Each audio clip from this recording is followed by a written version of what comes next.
New Britain Museum of American Art. They've just moved theirs from the spring to the fall. And also Springfield Museums, the few 4 museums up there, and they have a festival of flowers, and it's usually an early April weekend. So when you look at floral design and art, the principles and the elements are the same. And we've been talking about the principles and elements, balance, contrast, proportion, rhythm, some of the elements, color, light, they're all the same. So it's a way of connecting the 2 art forms of floral design and painting, sculpture, ceramics. The materials are similar. We have the different media, but they're similar because they have texture and color, and sometimes you can use both. Some of the other similarities is when you're doing something in floral design, you can have formal training versus being self-taught. You usually start with an inspiration. It improves with practice, and I know some of you have been coming through the Beyond Beginning sessions for a while. It evolves with time, and you get more comfortable with it. And it can be a profession or a hobby. And it can be private or public. You may just do things at home and share them with your family, or you may go and do them in a museum or at your garden club. And this was my first attempt at Wadsworth, and this is a huge Hudson River Valley School painting. And when I researched the artist, actually this is not any place in New York State. It's bits and pieces from New York State, Switzerland, and other places in Europe. And so, as I said, it was my first attempt, and if you're wondering what that tall gray thing behind the pine is, that's a piece of tin roofing from my brother-in-law's farm in Maryland. I had been trying to think of something to replicate that big, massive cliff in the painting. And I was at my sister's, and we were sitting at breakfast, and I looked out, and there was all this tin roofing that was coming off of some of the barns on the property. And so we came home with the bed of the pickup truck with a huge sheet of metal. And so we cut it. The other thing I want to mention about this was that I worked on this design by using some silk flowers, just to kind of get the proportion and the scale and figure out how many calla lilies I might need, because big calla lilies are expensive. So I bought some silk ones and played around with it, and so that's one of the things that you can do when you're working with a painting. As some of you know, if you've done this, you usually get assigned a painting. You don't have a choice. Occasionally, Florence Griswold, David sends out a list of all the paintings, and you put down your first, second, and third choice, and you get what he assigned you. Researching the painting is important. What are some of the interpretations? Is there some hidden symbolism there that you can use? What do you know about the artist? What are the colors, textures, forms that you see? Is it traditional, modern, abstract? We have the 5 paintings. One is very abstract. River of Ponds. That artist did several variations of this in different colors, and actually did a hooked rug in the same colors. So your design, you have to decide whether it's going to be a literal interpretation or is it just a starting point. Sometimes it's hard. You get a painting and you look and you say, oh my God, what am I going to do with that? So brainstorm some words that come to mind. Ask your significant other or a friend to help you. Look at the artist's biography for clues. What's the history of the period of the painting? Usually in a museum there's a sign next to the painting, the sculpture, the ceramic, whatever artwork it is, that is the museum's effort at researching the painting. I just take my cell phone and I take a photo of that text, and then I take it home and I study it. One of the other things you can do is do a black and white copy of the painting. What are the dominant forms and the shapes? Sometimes we don't see things because we see the colors first. Then you can trace it. Here's one that was at Florence Griswold, and this is one of the times when I used a white container because there was a white house in the painting, and there was all these droopy forms in the painting representing the trees. So here's one that really stunned me when I got it, is this sculpture. And I said, what am I going to do with that? And so this is what I did. This was an interesting one. I couldn't figure out what I was going to do, so I was going through back issues of the Vision of Beauty calendar. Are you familiar with the NGC Vision of Beauty calendar? It's designs from all over the country, and Connecticut judges and other people have a number of designs in the calendar each year. And I saw the boards, and I already had some boards. And so I started playing around with them. And Mary Lyons, who's in the back, has she left? Anyway, she had a metal sculptural thing that's there. And what? Gotta go back. Sorry. And that's what's in holding the top part up. And then I thought, well, it has to be taller. And so we found an urn, and I was spray painting the urn, and I was painting it, in the normal position. And then I turned it upside down, and I said, oh my God, it looks better upside down. So those are the things that can happen that you don't plan. It just occurs. And so to have some flowers, I just used a few orchids. What was the bulbous part? Those are gourds. Oh, okay. Dried gooseneck gourds, I believe. And I had purchased some a few years previously and used them in another design, and they were hot pink. I had sprayed them hot pink, and when I was working on the sculpture design, I just couldn't see it, so I really had to go and spray them white so that I could work with them and see them. And can I just ask, would you add to the board to get the length? The length? That's part of the board. They were that long? Yes. Skinny? Okay. Yes. You can, I think they're called gooseneck boards. Yeah, I never saw one with that length though. Yes. You will see them in some of the farm stands in the area, and you can grow them. This is another interesting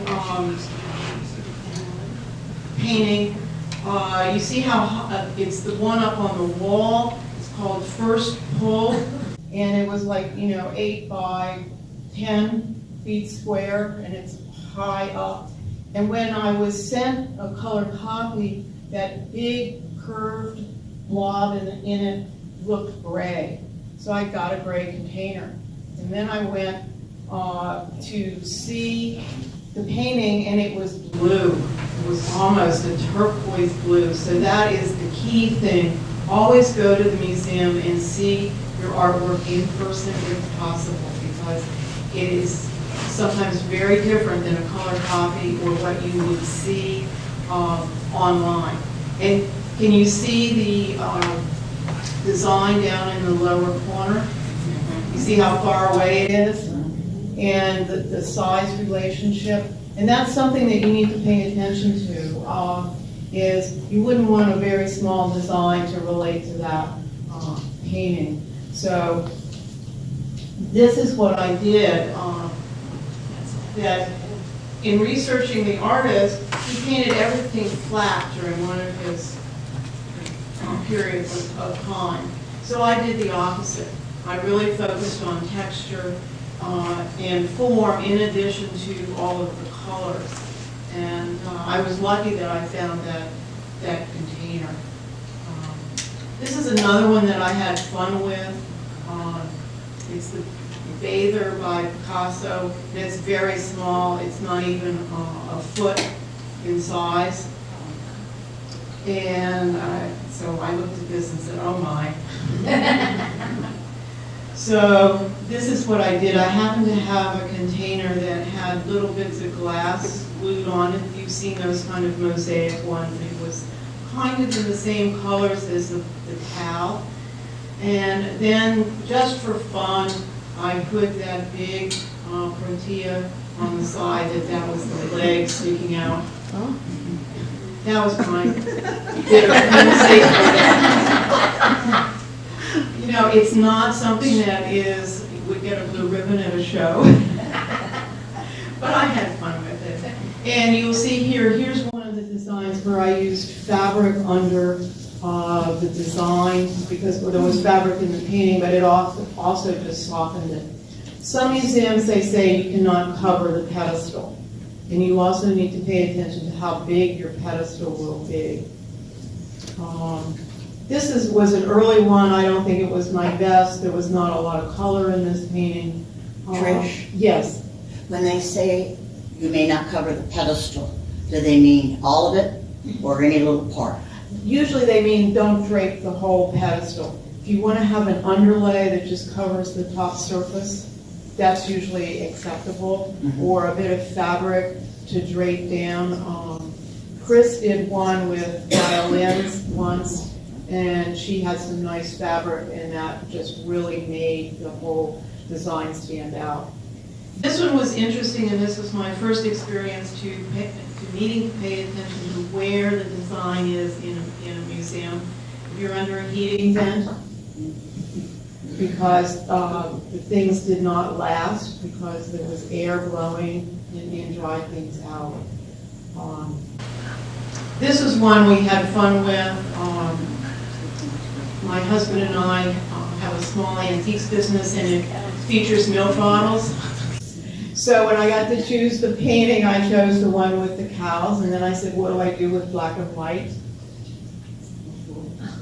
And so I had a black metal container that was in an oval, and we have a huge spruce tree on our front lawn. Actually, it's on state property, but it sheds its bark. So I painted the bark black and white and then glued it onto the container, and that was for the cows. And I think this was one of the first group mass before there was a group mass design, because I was trying to capture the floating clouds.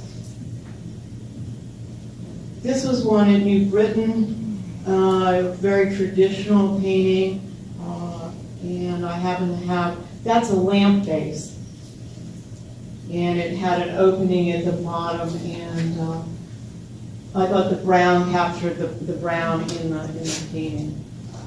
And this was one, when I got this, I said, oh no, another traditional painting.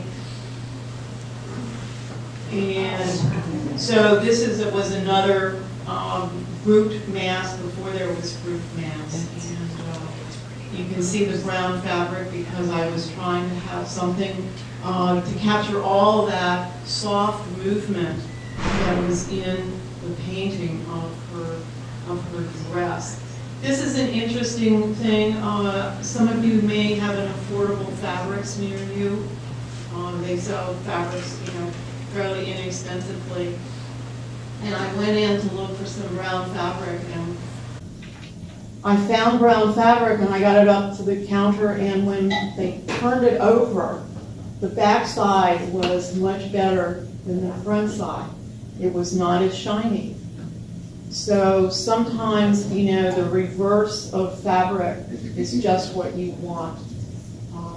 Someone was talking to me about this morning about sales. Who was that? Yes. Okay, this was an interesting exhibition at Florence Griswold. They were all paintings of ships. And so I had this big chunky brown container, and I felt that would hold it. And I was sitting there staring at the painting and saying, well, what am I going to do for the waves? And my husband said, well, why don't you roll the aspidistra? Because my husband, who's sitting in the back, who puts up with all of this, who was here this morning sorting out the flowers with us, comes up with great ideas sometimes. So this was kind of fun. And again, the flowers are grouped. And this was an early one. This is a fairly literal one. This is a popular one at Wadsworth. It's usually in every fine arts and flowers, and people do all sorts of different things. I happen to have this stand, and I use some other stands. And I learned in this one again, if you cut the stems short, they don't take up as much water. So my 50 carnations barely made it to the end of the event. That was this year. No, this was like 5 years ago. I mean, as I say, that particular painting gets done quite often. Here's my husband helping me create something, because in the New Britain Museum of Art, there's a Thomas Hart Benton room of murals that were taken out of another museum, so that's why they're all cut out, because those were the dimensions. And one of the members in my garden club had the murals 2 years prior, but they only gave her one panel. They gave me the whole room. And when I read the details of the pedestal, it said it's 8 inches high. 8 inches high. So it wasn't any higher than the step up here. So it started out with, what do I do? Pedestal. So this is my one and only floor design. If you look at the flower care schedule, you'll see I think there are some floor designs in the schedule, and there have been in the past. So what we did was, you can see in the bottom, you see the dark triangle. That is our base. And I thought, well, I'll build a base. And to go on top of the base that's provided, the pedestal that's provided. And I went to price plywood. Plywood is very expensive. So I got one sheet, and we have a friend who has a whole workshop in his basement, so we made it into a triangle, and actually that worked out better. That's PVC pipe, and we drilled holes, and I painted the pipe. And where you see the foam on your left, those are big tomato soup cans that we cut off the front and screwed them into the PVC pipe. And so the focus was on color, and that was the finished one. There were 3 different colors of flowers. Orchids were the gold, there was green anthurium, and red carnations, and the turquoise represented the background in the painting. So you can see it, and I used some flat cane that I sprayed to kind of connect it all. This was a challenge. Some of the museums do challenges. They provide you with the flowers, almost like we're doing this morning, and they don't tell you what you are going to interpret until you get there. And then they say, well, here, take the statue. And so that was my attempt to interpret the statue in Avery Court. This was one, a very traditional 16th century painting. And again, there's my blue fabric, along with some peach fabric. And this one I really learned something when I did this one that I hadn't paid attention to the background color of the walls. They were that dull gray, and there I have the wax flower, and it doesn't pop against those gray walls. So pay attention to the walls. Again, things were grouped. And those are two grapevine wreaths standing in the middle to get some rhythm and break up the space. This one was a huge one. You can see the doorway there. This was at New Britain, and I got all excited that I could do something upside down. And when I got the pedestal, it was just a typical pedestal. So I focused on the colors and the textures again in that. This is one that probably got a little too literal. This was a painting entitled Dogwood Blossoms, and this was at Florence Griswold. And this is a container also covered in bark. I think it was just a box, and I put another waterproof container inside, and just tried to capture the vertical lines in this painting. This is a recent one. This was in October at New Britain Museum. This is another one I got the photocopy. It was, it was so brown, I thought, what will I do? So we finally went and saw the painting in person, and it was a very different painting in person. It was a lot more color in the painting. It was much bigger. It had a much bigger presence in the room. And I did not want to do a really traditional design, so I used a frame on top of, in fact, the container that is down here in front, and then tried to capture some of the vertical lines in these things. And that anthurium in the middle was something that just happened. I was walking out of the wholesaler, and there was a bucket of anthurium. Because they had an event, and I hadn't even thought of an anthurium, and it was just perfect for the main figure in the painting, the woman. Oops. Okay. Things to consider when you do this: time of year, availability, weather for transport, parking, and access. Some people like to do it all ahead of time. Some museums want you to have it done all ahead of time. I always ask, Florence Griswold is one that they really like you to bring it in finished, but I always say to David, well, I've got something, I can't be there the morning, and I come the afternoon before, and so that's usually worked out. What's the size of the pedestal, the placement of pedestals? Sometimes that can be a challenge. Once at Wadsworth, they had the pedestal in front of an open door in which they had stored stuff behind, so I really had to press them to move it. I mentioned the color of walls or background, the lighting. Some places in museums are fairly dark, and the heating and cooling vents. What's the length of the event? Is it 3 days, 2 days? Are you going to, can you choose flowers that will last a long time? What are the requirements and restrictions? Some museums say that you cannot bring anything from the garden because they don't want bugs. Some museums want an interpretation statement. For example, the one that was first pulled, that I said that, the artist did everything flat and I did it the opposite. So that was my interpretation of the statement.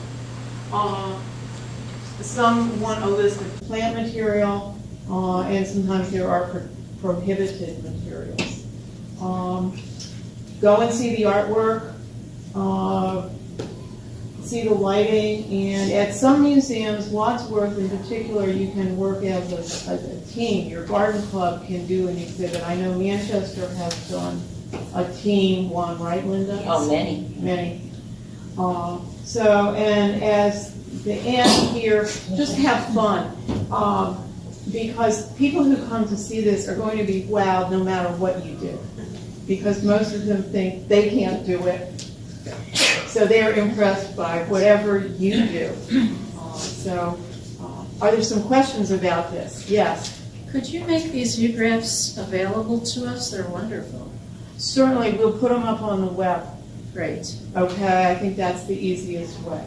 Yes. You mentioned the venting in the museum. Do you always know ahead of time where you're going to be placed? Well, when you go to see your painting, that's, Yes. you can see if there's a vent, you know, you can see the lighting, you can see the color of the wall. Your pedestal will be somewhere in that general area So you just near judge your from- painting. You Okay? judge from the area, You judge from the that it area. could be there. Yes. Someone else had a question? Yes. One of the slides that had the wood container in the front, you said this was maybe too literal. Could you explain that? Well, it's really easy to recreate, repaint the painting in flowers in your container. And so, you know, that one, I think it was dogwood blossoms. What?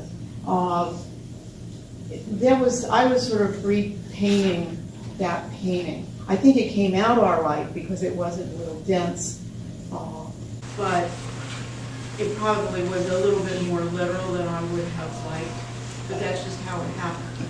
So that's a bad thing? No, it's not a bad thing, but you have to make that decision, you know, how are you going to interpret it, okay? Yes, Leslie. But in a flower show, if you did a literal recreation of the artwork, what would happen? I think it depends on the judges, and I think that in a flower show, if you are doing artwork, probably focusing more on the principles and the elements and the colors, the textures, the rhythms in the painting. That's why I say, you know, use some tracing paper, do it in black and white, see what the lines are. We have done at the State Flower Show several times paintings, and people have done them in different ways. Some are closer to what the painting was, and some are more conceptual rather than literal. Kathy? As far as I'm concerned, it's still a flower design, whether it's in a floral design, whether it's in a museum or whether it's in a flower show. In a flower show, it's being critiqued based on the principles and elements of design. But even if you are in a museum, you are representing often a garden club. And so it should be an inspiration by the artwork as opposed to an interpretation, because you really can't interpret somebody's artwork. You should be inspired by it, and there should be a resemblance, but bottom line, it's still got to be a good floral design. Yes, and I think that's why I often focus in on the colors in the forms rather than something specific. Now, several people have said to me, oh, I need a toy to put in, Sarah, and the toy. And that's being really literal rather than being inspired by the forms and the colors and things like that. But it's worth going to museums and looking. It's also, you can go online and just Google museums and floral programs at museums, and you can see lots and lots of artwork that have been connected to floral design all over the country. Boston does it, they do ones in Worcester, and you see that there are 3 museums in Connecticut that I know of, and one in Springfield, and Springfield isn't that far away, and they do a fantastic job. So, any other questions? Okay, so I'm going to step over here. This is River of Pines. So, it's not quite finished, and this is the painting. You know, it's very geometric and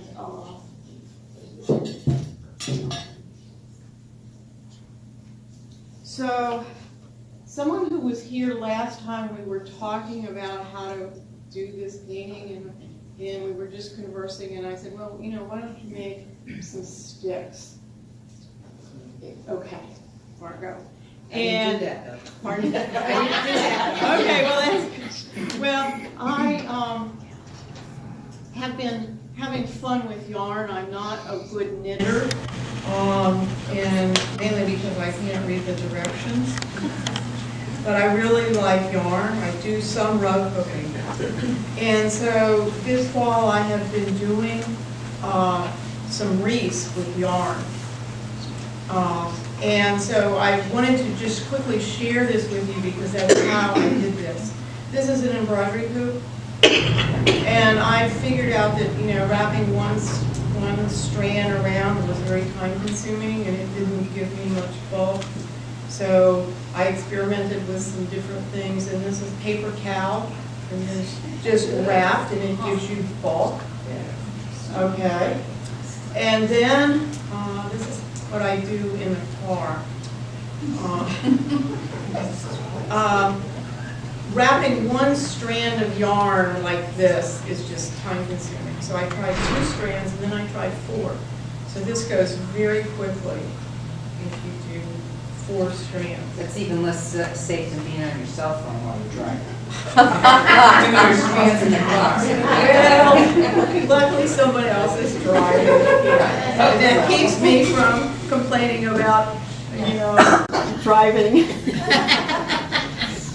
So anyway, so I've been doing this. So when I started thinking about this design, I thought, well, I just can't think of a way to get, you know, those shapes. Now, over here,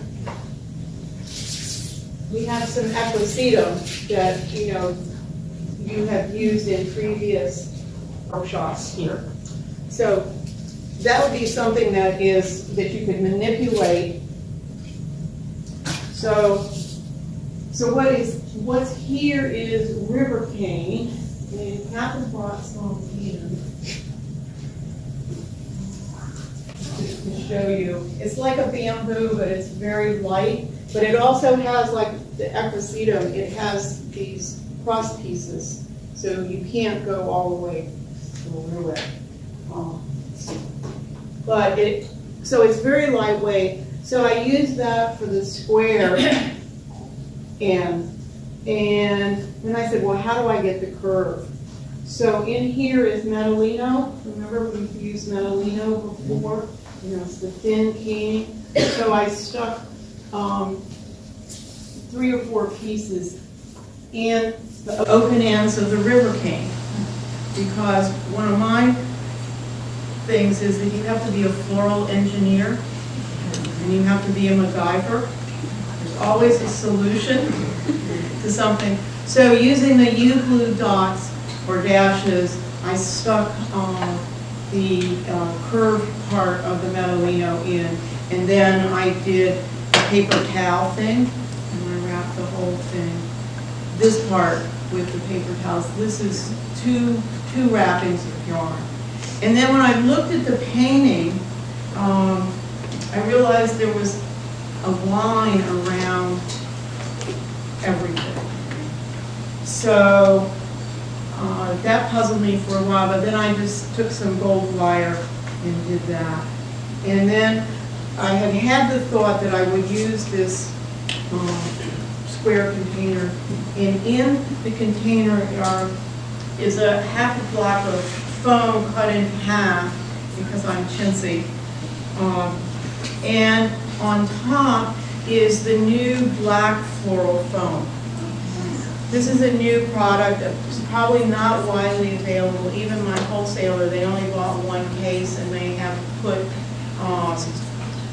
3 blocks in a bag for $3.95 at the wholesaler.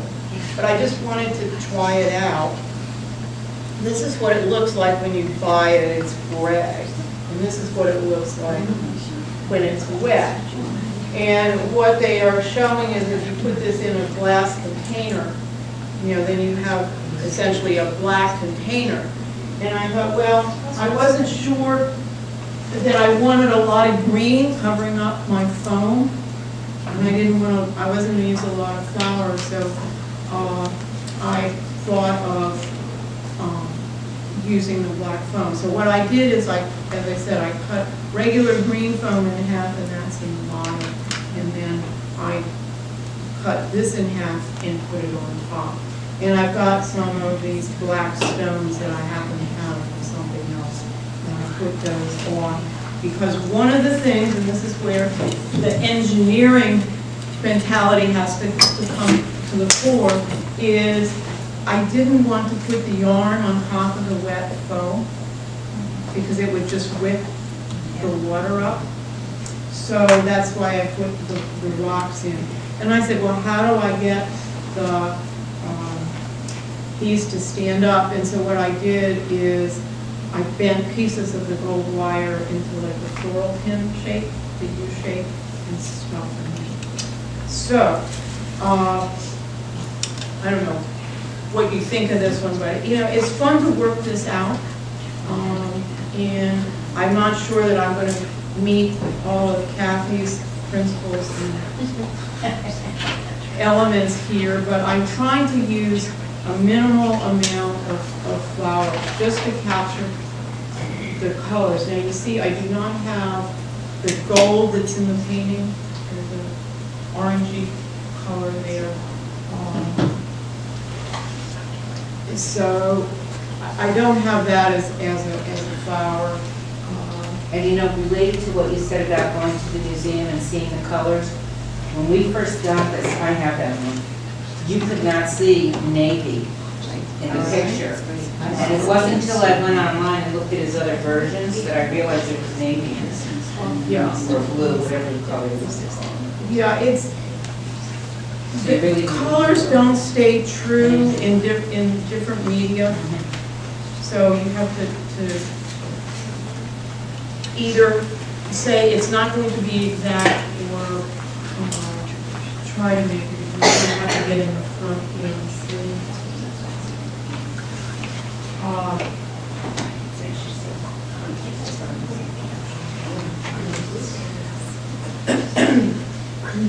I think I'll bring some of the blue to the front here. Sorry, my back's to you.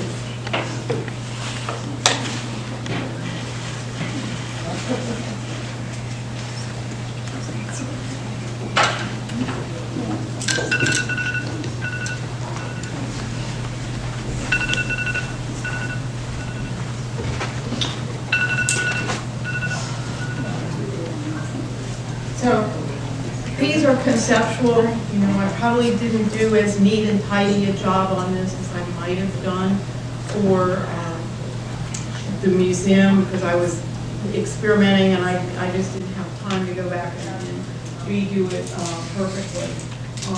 But I think you get the idea that you can bring in other components than just flowers and foliage. The one I had at Wadsworth this year, which is not in the slide presentation, a woman had a black and white striped dress on. She was really the main focal point. And how do you capture black and white? So I took floral mesh and I wove black yarn and then some white yarn through it to make the stripes, and then we put the flowers kind of around it, just because I needed somehow to relate the black and white to the painting. So you can get all sorts of ideas, and there are not as many restrictions as in a flower show. You're not going for the Tricolor Award and everything has to be fresh, for example. You do usually have to pay attention to what the museums tell you, whether you are allowed to use dry materials, or does it have to be mainly fresh materials. So pay attention to the rules. Now, while you're working, I do have the book called Fine Arts and Flowers. If you didn't get a chance to get it from your library, you have a copy up here. It does have a nice chapter on the museum interpretations. And I'm just looking, I don't see. I was hoping that the author was going to be here, but she didn't make it today. But it's fun. Those of you who have done museum pieces, do you think it's fun? It's a lot of fun. It's a lot of fun. It's a lot of fun to see what you come up with. Do you have any words of wisdom? It's a puzzle It's a puzzle. to be solved. It's a puzzle to be solved. That's a good metaphor.